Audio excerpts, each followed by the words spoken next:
Assalamualaikum warahmatullahi wabarakatuh. Yang terhormat Bapak dosen pengampu mata kuliah ilmu kalam serta teman-teman sekalian yang saya banggakan. Perkenalkan, nama saya Siti Aisyatul Mukarromah dengan nomor induk mahasiswa 2509 6480 53 dari program Studi Pendidikan Islam Anak Usia Dini kelas 2C. Pada kesempatan kali ini saya akan memaparkan materi yang berjudul Dasar Qur'ani Ilmu Kalam dan Sejarah Kemunculannya. Adapun tujuan dari pemaparan materi ini adalah untuk memberikan pemahaman mengenai dasar ilmu kalam yang bersumber dari Al-Quran serta mengetahui bagaimana sejarah kemunculan ilmu kalam dalam perkembangan pemikiran Islam. Sebelum masuk ke pembahasan inti, izinkan saya menyampaikan garis besar materi yang akan saya jelaskan, yaitu meliputi pengertian ilmu kalam, dasar ilmu Qur'ani ilmu kalam, serta sejarah kemunculan dan perkembangannya. Baik, selanjutnya kita masuk ke pembahasan inti. Pertama, kita akan membahas mengenai pengertian ilmu kalam. Ilmu kalam itu merupakan salah satu cabang ilmu dalam kajian Islam yang membahas tentang akidah atau keyakinan, khususnya yang berkaitan dengan keesaan Allah, sifat-sifatnya, serta hal-hal yang berhubungan dengan keimanan. Ilmu ini disebut kalam karena dalam proses pembahasannya sering menggunakan argumentasi rasional atau pendekatan secara logis untuk mempertahankan kebenaran ajaran Islam. Selain itu, ilmu kalam juga berfungsi untuk menjawab berbagai persoalan yang muncul dalam kehidupan umat Islam, terutama yang berkaitan dengan perbedaan pemahaman tentang akidah.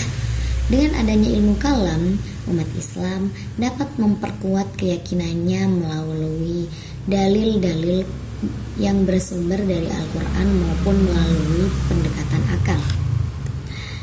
Selanjutnya kita masuk pada dasar Qur'ani ilmu kalam.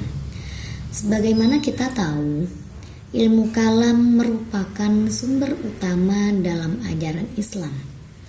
Banyak ayat dalam Al-Quran yang membahas tentang keesaan Allah atau tauhid yang menjadi inti dari ilmu kalam. Misalnya, dalam Al-Quran dijelaskan bahwa Allah itu Maha Esa, tidak beranak dan tidak diperanakan, serta tidak ada sesuatu pun yang menyerupainya. Ayat-ayat tersebut menjadi landasan utama dalam pembahasan ilmu kalam, karena di dalamnya terdapat penegasan tentang konsep ketuhanan dalam Islam. Selain itu, Al-Quran juga mendorong manusia untuk berpikir, merenung, dan menggunakan akal dalam memahami tanda-tanda kebesaran Allah. Hal ini merupakan bahwa penggunaan akal dalam ilmu kalam memiliki dasar yang kuat dari Al-Quran. Tidak hanya itu, Al-Quran juga sering mengajak manusia untuk berdialog dan berdiskusi dengan cara yang baik, terutama dalam menyampaikan kebenaran. Ini menjadi salah satu dasar penting dalam ilmu kalam, yaitu menggunakan argumen yang logis dan santun dalam menjelaskan ajaran Islam. Kemudian kita masuk ke pembahasan sejarah kemunculan ilmu kalam. Ilmu kalam itu tidak muncul begitu saja, melainkan melalui proses yang panjang dalam sejarah Islam. Pada masa Nabi Muhammad, persoalan akidah belum banyak diperdebatkan karena semua permasalahan langsung dijelaskan oleh beliau. Namun, setelah beliau wafat, mulai muncul berbagai perbedaan pendapat di kalangan umat Islam.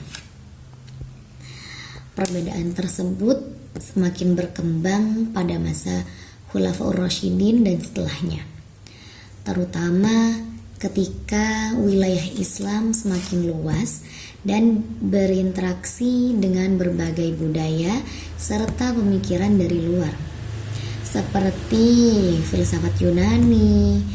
Dari sinilah mulai muncul berbagai kelompok atau aliran yang memiliki pandangan berbeda dalam memahami akidah.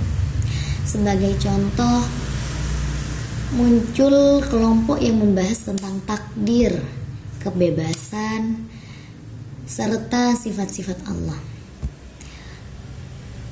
Perdebatan ini kemudian mendorong para ulama untuk merumuskan suatu ilmu yang dapat menjelaskan dan mempertahankan akidah Islam secara sistematis. Maka dari itu, lahirlah ilmu kalam sebagai salah satu disiplin ilmu dalam Islam. Seiring berjalannya waktu, ilmu kalam terus berkembang dan melahirkan berbagai tokoh serta pemikiran yang beragam. Meskipun terdapat perbedaan pendapat, tujuan utama dari ilmu kalam tetap sama, yaitu untuk menjaga kemurnian akidah Islam dan memberikan pemahaman yang benar kepada umat. Dari penjelasan tersebut, dapat kita pahami bahwa ilmu kalam memiliki peran yang sangat penting dalam kehidupan umat Islam. Tidak hanya sebagai ilmu untuk memahami akidah, tetapi juga sebagai sarana untuk memperkuat keimanan serta menghadapi berbagai tantangan pemikiran di setiap zaman.